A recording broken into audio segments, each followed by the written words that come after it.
आप सब लोग मेरी आवाज़ सुन पा रहे हैं और आपको स्क्रीन दिखाई दे रही? वालेकुम सर, यस। एक बात भी आपसे सर पूछनी थी। जी बेटे, पूछिए, पूछिए। सर, हम रज़ावी को फॉलो कर रहे हैं या फिर फ्लॉयड वाले बुक को?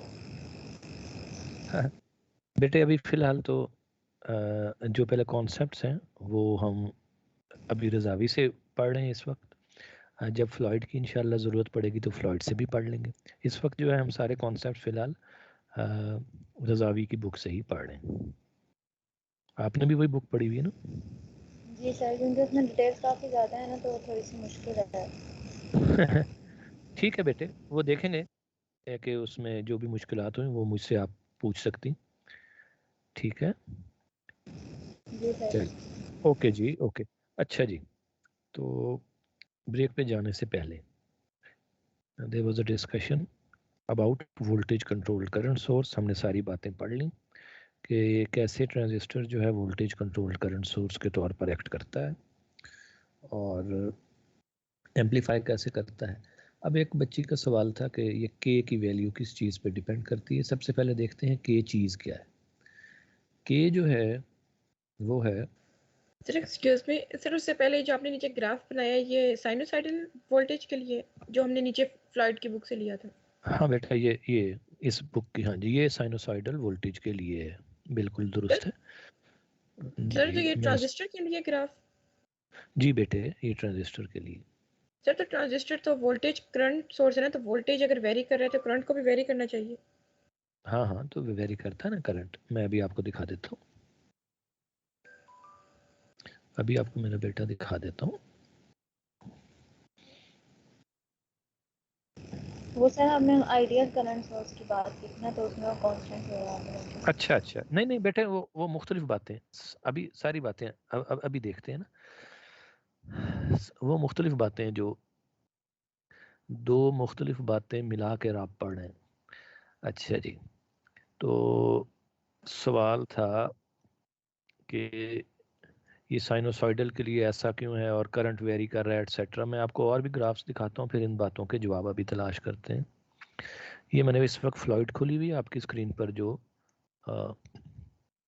ग्राफ्स नज़र आ रहे हैं ये फ्लॉयड के ग्राफ्स हैं।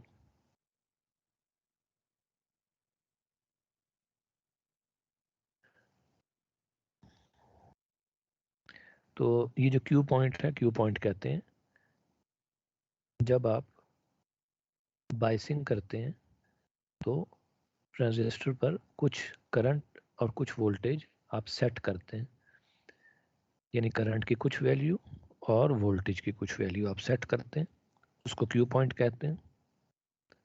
क्वाइसेंट पॉइंट, इस एब्रीविएशन का मतलब क्वाइसेंट पॉइंट है। ओके जी, तो अब ये सवाल है जी कि ये साइनोसॉइडल के लिए है जी, ये साइनोसॉइडल के लिए है। ये सब आप साइनोसॉइडल आप देख रहे हैं चीज़ें यहाँ पे हैं। ये वो सर्किट भी है, ये आप देखिए, इस जहाँ माउस का कर्सर ब्लिंक कर रहा है ये आप देख सकते हैं। इसमें बाइसिंग के लिए भी एक वोल्टेज लगा हुआ है, एक इसमें साइनोसॉइडल सिग्नल इनपुट करंट भी है। जब ये वोल्टेज वेरी करता है तो आप देख रहे हैं कि आई बी भी वेरी करेगा, क्योंकि ये आई बी की वेरिएशन नज़र आ रही है। जब आई बी वेरी करता है तो आई सी भी वेरी करता है, तो आई सी वेरी करता है। अब हम कह रहे थे करंट सोर्स में तो करंट वेरी नहीं करता, तो ये दो बातें मुख्तलिफ क्यों हो गई। ठीक है बेटा, यही सवाल था आपका? Yes sir. हाँ जी, हाँ जी। तो अब हम देखते हैं कि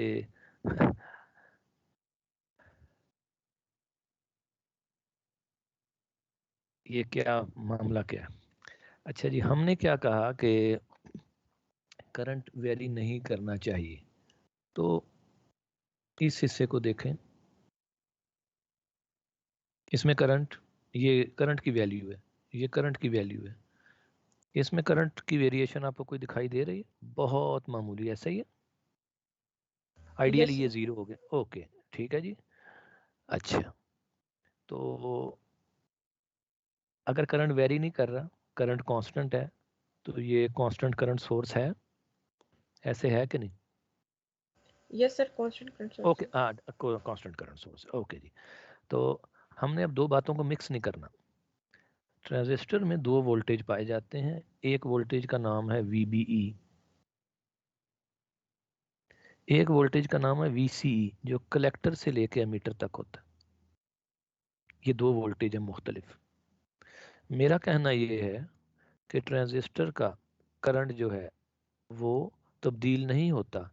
VC की वैल्यू में अगर बदलता भी रहूं तो ट्रांजिस्टर का करंट जो है वो चेंज नहीं होता। ये मैं कह रहा हूँ, ठीक है बेटे।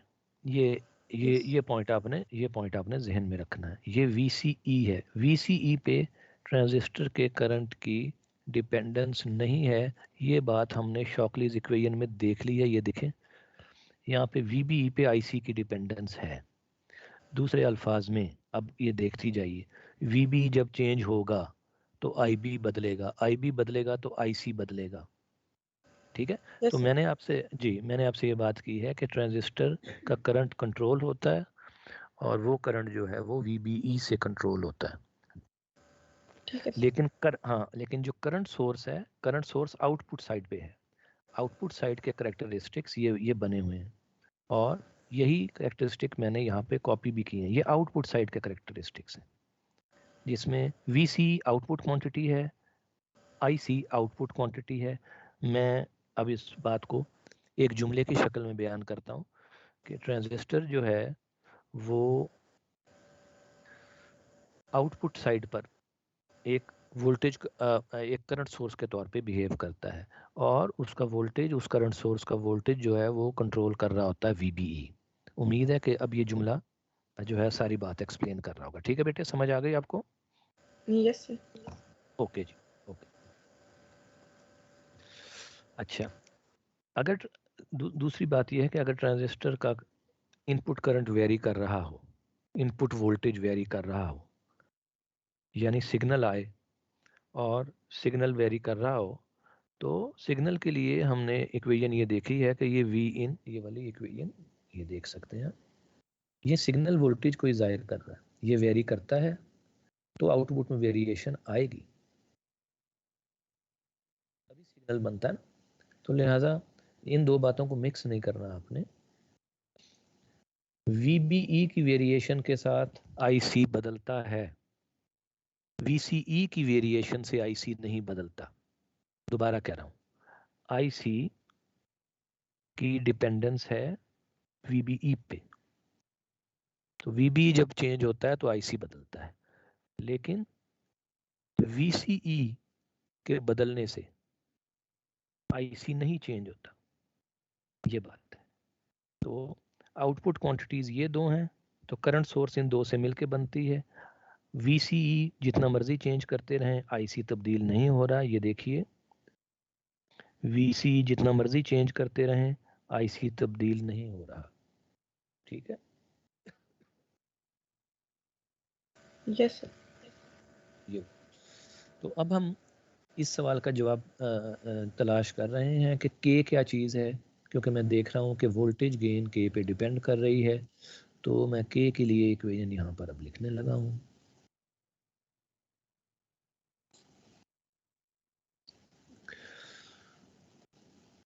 तो K मैं यहाँ से देखता हूँ कि I1 is equal to K V1। तो K किसके बराबर है? K बराबर है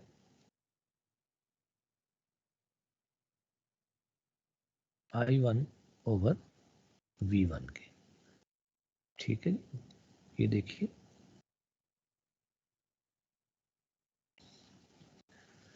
तो K के यूनिट क्या आ रहे हैं? Current over voltage.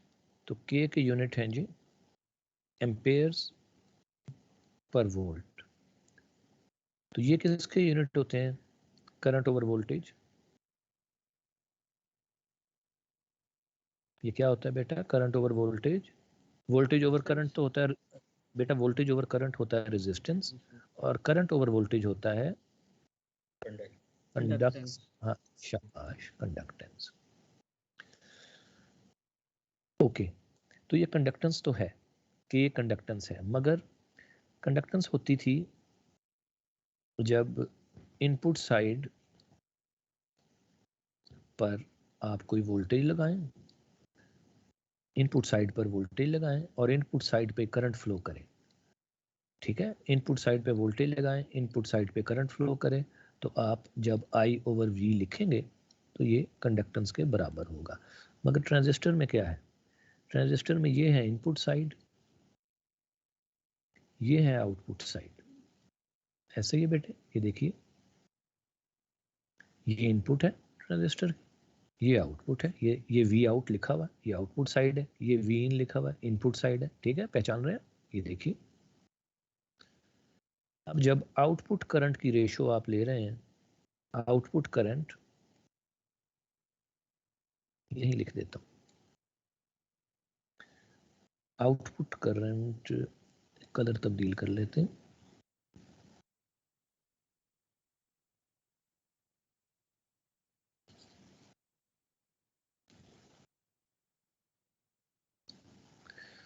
तो आउटपुट का करंट है, आउटपुट करंट, इसकी रेशो में ले रहा हूं इनपुट वोल्टेज से।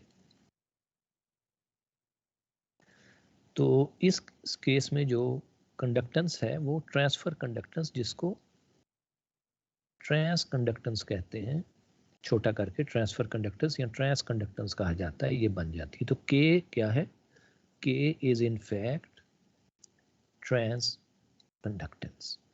ठीक है, तो ट्रांस कंडक्टेंस जो है इसको हम शो करते हैं, जो ट्रांस कंडक्टेंस यहाँ पर आ रही है वो ट्रांजिस्टर में इसको हम GM से शो करते हैं। ठीक है जी, तो ये अभी रजावी से हम दोबारा से देख लेते हैं। ठीक है, यहाँ तक आपको अब बात उम्मीद है समझ में आ गई होगी कि ये जी वो आपका इक्वेशन सर्किट आ गया सिंप्लीफाइड, ये इक्वेशन आ गई है। अब माइनस साइन के हवाले से भी बात कर लेते हैं कि यहाँ हमने देखा था कि साइन जो है वो माइनस का आ रहा था, AV के साथ माइनस का साइन आ रहा था। यही साइन हम यहाँ इसके साथ भी लगाते हैं। तो माइनस का क्या क्या मतलब है जी?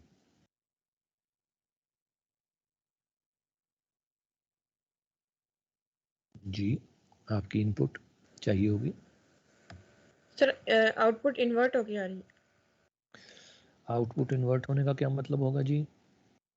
सर मतलब अगर साइनोसाइडल में पहले पॉजिटिव पीक थी और नेगेटिव पीक थी, तो हमारे जी पास जो आउटपुट आएगी वो जी 180 के फेज शिफ्ट के साथ आएगी, पहले नेगेटिव और हाँ, फिर शाबाश।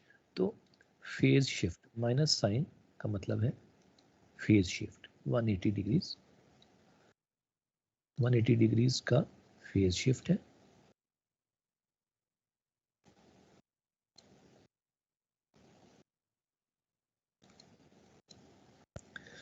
तो यहाँ तक हमें तकरीबन सारी बातें अब समझ में आ गई हैं। ओके, तो अब गेन किन किन चीज़ों पर डिपेंड कर रही है, ये यहाँ पर लिखा हुआ, एक ट्रांस कंडक्टेंस पे डिपेंड कर रही है और एक RL पे डिपेंड कर रही है। ठीक है जी, ये ट्रांस कंडक्टेंस है और ये RL है, इस पर डिपेंड कर रही है। तो अब जो हमने शुरू में सवालात किए थे उन्हीं की तरफ चलते हैं दोबारा आपको लेकर। ये सवाल था कि जी एक एम्पलीफायर है, उसको मैं एक ऑडियो दे रहा हूँ, क्या ये एक ईयरफोन को चला सकता है, क्या ये एक साउंड बार को या PC लैपटॉप के स्पीकर को या जो बड़े 16 इंच के स्पीकर हैं उनको चला सकता है या नहीं? तो ये जो इक्वेशन है ये मुझे कुछ बता रही है। RL, सबसे बड़ी बात है RL। ठीक है, एक ट्रांस कंडक्टेंस हो गई, ये मैं लिख देता हूँ, ये GM और दूसरा है RL। ठीक है, तो ईयरफोन की जो इम्पीडेंस है ये फर्क है, ये मे बी अराउंड 16 ओम होगी। साउंड बार की जो है मे बी अराउंड से 12 ओम है पीसी लैपटॉप की भी या साउंड बार की इससे कम कर लें। मैं एक अप्रॉक्सीमेट, ये वैसे आपको समझाने के लिए लिख रहा हूँ। और 16 इंच के स्पीकर की हो सकता है कि 4 ओम इम्पीडेंस हो। तो ये जो RL है, ये जो यहाँ पे मुझे RL नज़र आ रहा है, वोल्टेज गेन डिपेंड करती है। और सिर्फ वोल्टेज गेन नहीं, क्योंकि आपने इलेक्ट्रिकल सिग्नल से एक साउंड प्रोड्यूस करना है, तो कुछ पावर आपको चाहिए। दूसरे अल्फाज में वोल्टेज चाहिए और करंट चाहिए। अब हम कुछ चीज़ों का जायज़ा लेते हैं कि 16 ओम के लिए करंट मुख्तलिफ चाहिए होगा, 4 ओम के लिए मुख्तलिफ करंट चाहिए होगा। इसका मतलब ये भी है कि यहाँ पर जो साउंड की पावर है वो मुख्तलिफ आएगी। इलेक्ट्रिकल पावर जनरेट होगी वही साउंड बनेगी। इलेक्ट्रिकल पावर जब जनरेट होगी तो it will be converted to sound, और इम्पीडेंस फ़र्क होने से जो पावर रिक्वायर्ड है साउंड जनरेट करने के लिए वो फ़र्क होती चली जाएगी। यहाँ तक भी उम्मीद है आपको बात समझ में आ रही होगी। तो सबसे ज़्यादा करंट जो है वो कौन सा स्पीकर खाएगा? इसकी इम्पीडेंस सबसे कम होगी, ठीक है। और कौन सा स्पीकर खाएगा जिसकी इम्पीडेंस सबसे ज़्यादा होगी, ठीक है। तो ये जो पावर का सिलसिला है ये भी मैं भी आपको बता देता हूँ, और उसका ताल्लुक भी करंट सोर्स ही के कॉन्सेप्ट से ही है। करंट सोर्स जो है, जो ट्रांजिस्टर है वो करंट सोर्स के तौर पे एक्ट करता है। आपको अगर LCA याद हो तो आपने 2 थ्योरम्स पढ़े थे। एक को थेवेनिन्स थ्योरम कहते थे और एक होता था दूसरा, किसी को याद है कौन सा था? नॉर्टन, ठीक है। तो एक थेवेनिन्स इक्विवेलेंट सर्किट था, एक नॉर्टन्स इक्विवेलेंट सर्किट था। तो मैं नॉर्टन्स इक्विवेलेंट सर्किट की तरफ आपको लेके चलता हूँ। नॉर्टन्स इक्विवेलेंट सर्किट क्या था? एक करंट सोर्स और उसके पैरेलल में एक रेजिस्टर। ये याद आ रहा है सबको? एक करंट सोर्स होती थी और एक रेजिस्टर होता था, ठीक है जी, याद आया सबको? ये नॉर्टन्स इक्विवेलेंट है। हाँ, तो जो आपके पास एम्पलीफायर है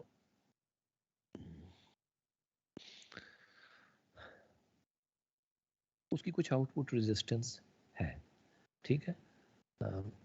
वो यहाँ पर मुझे दिखाई दे रही है, वो आउटपुट रेजिस्टेंस, ये फ़र्क है। और ये जो ऊपर करेक्टरिस्टिक हमने ये लिए हैं, ये वाले करेक्टरिस्टिक, ये फ़र्क है। इसमें बिल्कुल स्ट्रेट लाइन है, इसमें बिल्कुल स्ट्रेट लाइन है। तो इसमें रेजिस्टेंस कितनी होगी? रेजिस्टेंस होती क्या है? रेजिस्टेंस होती है जी V/I, ये रेजिस्टेंस होती है। V/I रेजिस्टेंस है R। अच्छा जी, और इसको मैं ऐसे भी लिख सकता हूँ कि change in voltage over change in current, तो ये मुझे रेजिस्टेंस देता है। अच्छा जी,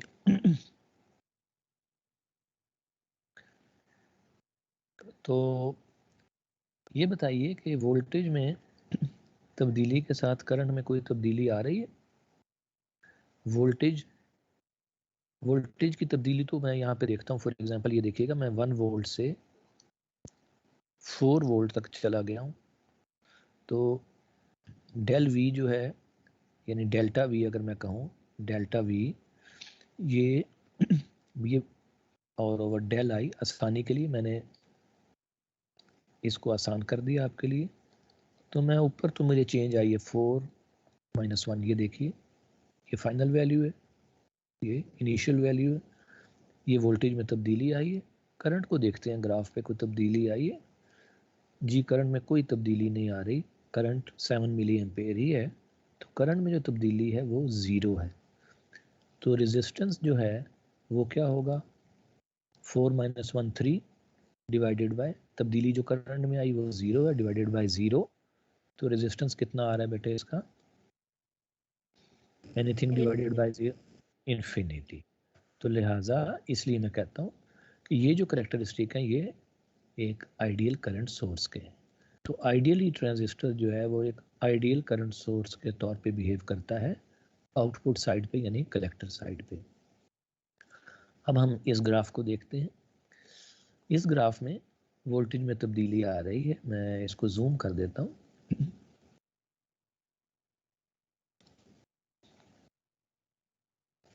वोल्टेज में तब्दीली आई है, ये देखिए 1.2 से लेके 5.6 था, तो यहाँ से लेके यहाँ तक। तो मैं देख रहा हूँ कि करंट में भी थोड़ी सी तब्दीली आई है, करंट में हल्की सी तब्दीली आई है, ठीक है। तो इस केस में ये आइडियल नहीं रहा, ये करंट सोर्स अब आइडियल नहीं रही। इसका मतलब ये है कि जो नॉर्टन्स इक्विवेलेंट मैं बना रहा हूँ, अगर आइडियल करंट सोर्स हो तो ये जो रेजिस्टेंस है ये होता है इन्फिनिटी। तो ऐसा अगर होगा तो इसका मतलब है कि इन्फिनिटी का मतलब क्या होता है कि रेजिस्टेंस इतना ज़्यादा है कि वो ओपन सर्किट है, ठीक है। ये आइडियल करंट सोर्स की यही शक्ल होती है, आपने देखी हुई। अगर आइडियल करंट सोर्स ना हो और वोल्टेज के साथ करंट में कुछ थोड़ी बहुत तब्दीली आ रही हो तो फिर आर इन्फिनिटी नहीं होता, बल्कि उसकी कोई फाइनाइट वैल्यू होती है। इसको आर नॉट में यहाँ पे लिख रहा हूँ, ये कोई फाइनाइट वैल्यू है। ये पॉइंट सबको समझ में आ रहा है, ठीक है। दूसरे अल्फाज में करंट में तब्दीली 0 नहीं, हाँ मैं कह सकता हूँ कि करंट में तब्दीली अब ऊपर 3 वोल्ट की तब्दीली होगी, मगर यहाँ पे करंट में तब्दीली फॉर एग्जांपल 0.1 मिली एम्पेयर की आ रही है, ठीक है। तो अब जो मेरा पास रेजिस्टेंस है वो कुछ किलो ओम्स की शक्ल में आ जाएगा, ठीक है। 30 किलो ओम्स तकरीबन मेरे पास रेजिस्टेंस आ जाएगा। अगर तब्दीली इससे कम हो 0.01 तो 300 के, और 0.001 तो 3 मेगा एटसेट्रा, इस तरह से। तो ये जो चीज़ है इसको अब इस फिगर के साथ मिला के पढ़ते हैं, रज़ावी की जो फिगर है। इसको मैं दोबारा से आपके लिए कॉपी करता हूँ, दोबारा अब आपको समझाता हूँ कि आइडियल करंट सोर्स होना कितना ज़रूरी है।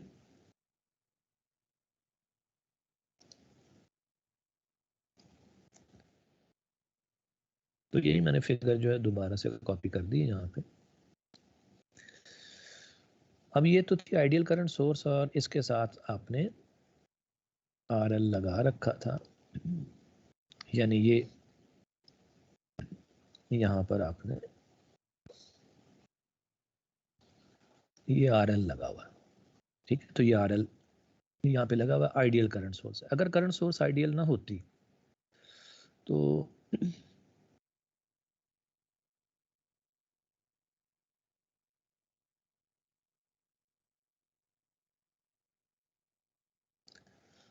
माजरत मैंने थोड़ा सा इसको एलोंगेट जान के किया। इसको जूम करते हैं तो यहाँ पर मेरे पास एक और रेजिस्टर होता जो कि करंट सोर्स का आउटपुट रेजिस्टेंस होता, अब आइडियल नहीं है।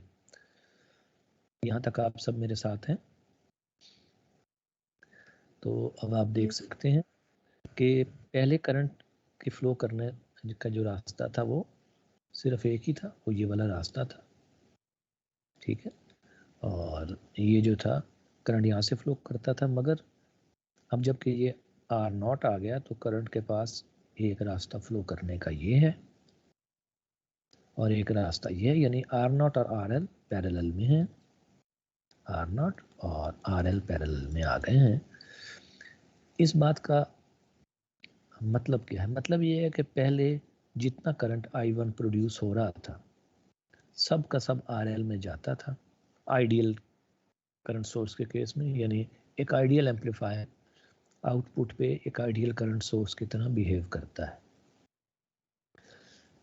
एक रियल वर्ल्ड एम्पलीफायर जो है आउटपुट साइड पे उसमें कुछ आउटपुट रेजिस्टेंस होती है, यानी वो आइडियल करंट सोर्स के तौर पर बिहेव नहीं करता। लिहाजा जो करंट उसमें प्रोड्यूस होता है उसका कुछ पार्ट उसके आउटपुट रेजिस्टेंस में इंटरनली भी फ्लो करता है, जो बाकी बच जाता है वो RL में फ्लो करता है। ठीक है, इस बात को मद्देनजर रखते हुए अगर मैं RL रिमूव कर दूं,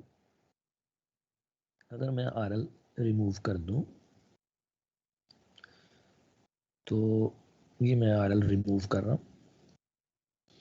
अगर RL रिमूव कर दिया जाए तो जो वोल्टेज है V आउट वो सिर्फ R0, ये जो मैंने यहाँ पर लगाया हुआ R0 इसके अक्रॉस आएगा। RL मैंने फिलहाल रिमूव किया हुआ है। RL रिमूव करने को प्रैक्टिकल ज़बान में कहते हैं कि हमने ओपन सर्किट कर दी है।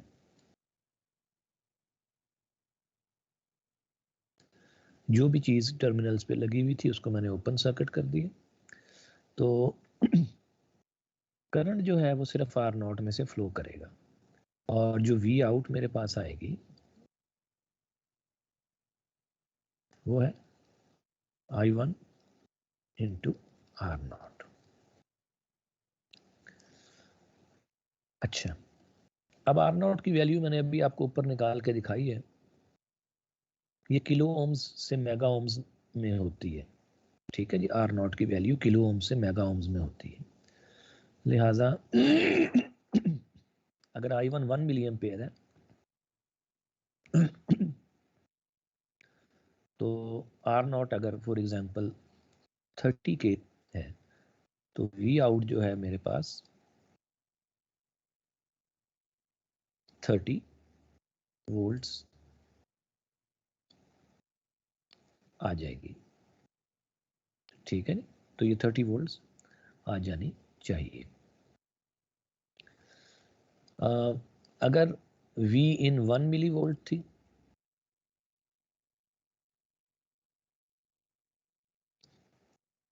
V इन 1 मिली वोल्ट थी, V इन की वैल्यू 1 मिली वोल्ट थी, तो अब अगर मैं AV देखना चाहूँ V आउट ओवर V इन, तो 30 डिवाइडेड बाय 1 मिली, तो कितना गेन आ गया बेटे? 30 किलो। 30। तो ये आपके सामने एक गेन की सूरत हाल है। अब मैं इसके साथ वो RL लगाने लगा हूं जो मैंने यहाँ पर लिखे, मैं इसके साथ 4 ओम का RL अटैच करने लगा हूँ इसी सर्किट में, यानी 16 ओम का स्पीकर मैं इसके साथ अटैच करूंगा। इस सर्किट में अब मैं RL लगा रहा हूँ, RL मैंने लगा दी है और वैल्यू जो है इसकी 4 ओम्स है। तो अब आपको ये मालूम है कि R0 और RL अब पैरेलल में आ जाते हैं। RL मैंने अटैच कर दिए, पैरेलल देखते हैं।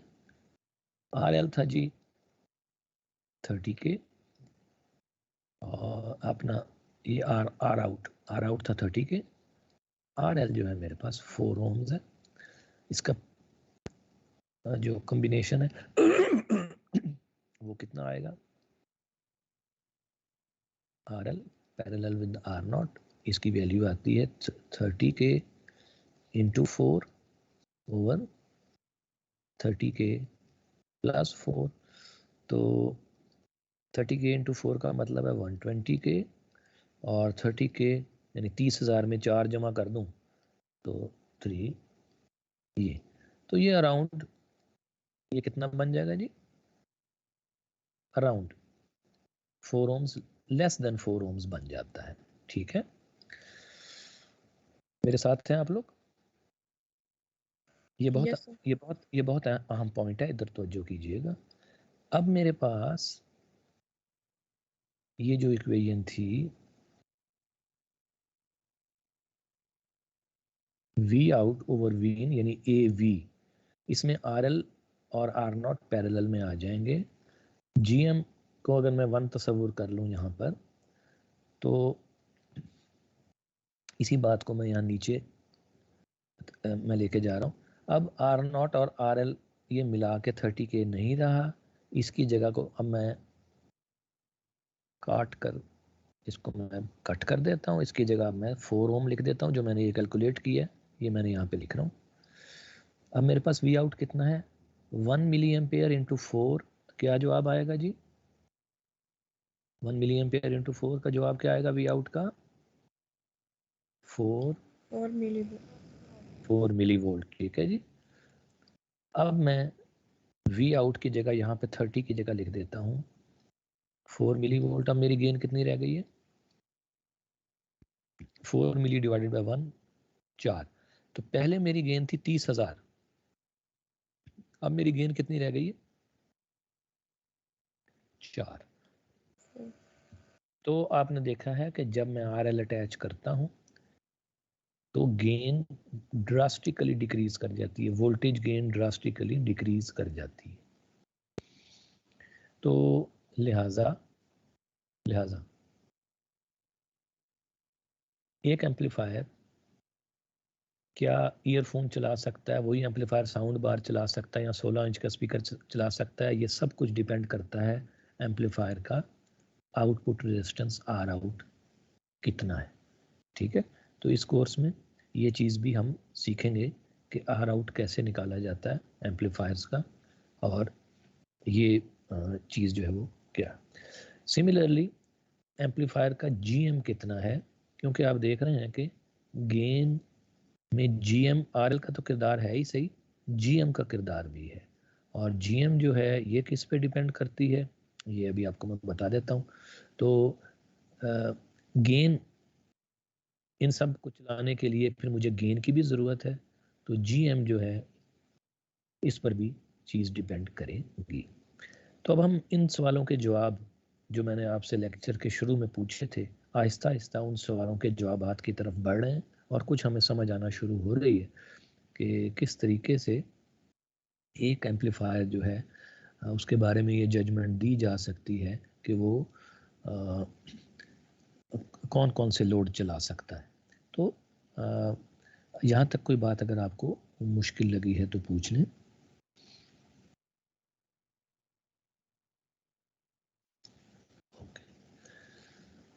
अब हम जी 15 मिनट्स की ब्रेक कर लेते हैं, और अब आपसे 15 मिनट्स के बाद इंशाल्लाह मुलाकात होगी। ठीक है जी बेटा, पूछो। हमने गेन 4 निकाला, तो इससे कैसे पता चलेगा कि इन तीनों डिवाइसेस में से कौन सा हम बता सकते हैं? अच्छा, जी बताता हूँ। तो गेन 4 का मतलब ये है, गेन 4 का मतलब क्या हुआ? गेन 4 का मतलब ये है कि 4 मिली वोल्ट, 4 मिली वोल्ट। ठीक है, गेन 4 का मतलब ये है कि 1 मिली वोल्ट इनपुट थी, उसको मैंने 4 से मल्टीप्लाई किया तो आउटपुट बन गई। ठीक है, ये लिखा हुआ, ये देखें, ए वी जो है वी इन 1 मिली वोल्ट थी, ये देखिएगा, इसको मैंने 4 से मल्टीप्लाई किया तो 4 मिली वोल्ट। क्या 4 मिली वोल्ट का सिग्नल काफ़ी है ये बड़े इस 16 इंच के स्पीकर को चलाने के लिए? तो जवाब है कि नहीं, 4 मिली वोल्ट का स्पीकर काफ़ी नहीं। इसलिए कि अगर मुझे पावर जो है वो वॉट्स में चाहिए, फॉर एग्जांपल मुझे 500 वॉट्स में मुझे पावर चाहिए, साउंड की पावर 500 वॉट्स है, तो ये मुझे देखना होगा कि उसमें 4 मिली वोल्ट, अगर मैं पावर 4 मिली वोल्ट, तो मुझे 500 वॉट बनाना है, तो मुझे करंट कितना चाहिए होगा? ये देखें आप, मुझे कितना करंट चाहिए होगा बेटा इसको 500 बनाने के लिए? 500 डिवाइडेड बाय 4 मुझे करनी है। एग्जैक्टली। तो मैं अब इसको 4 मिली से डिवाइड करता हूँ तो मुझे करंट कितना चाहिए? तो मुझे करंट जो है किलो एम्पेयर्स में करंट चाहिए। तो मैंने तो बाइसिंग कितनी रखी हुई है? मैं तो मिली एम्पेयर्स में बायस करता हूँ। समझ आ रही है बात क्या आपको? जी सर। वो मुझसे किलो एम्पेयर्स में मांग रहा है। इसका मतलब है कि मैं ये 16 जो इंच का स्पीकर है, ये मैं 1 मिली एम्पेयर से मैं नहीं चला सकता। समझ आ गई बेटे ये बात? जी सर। हाँ, ठीक। तो ये ईयरफोन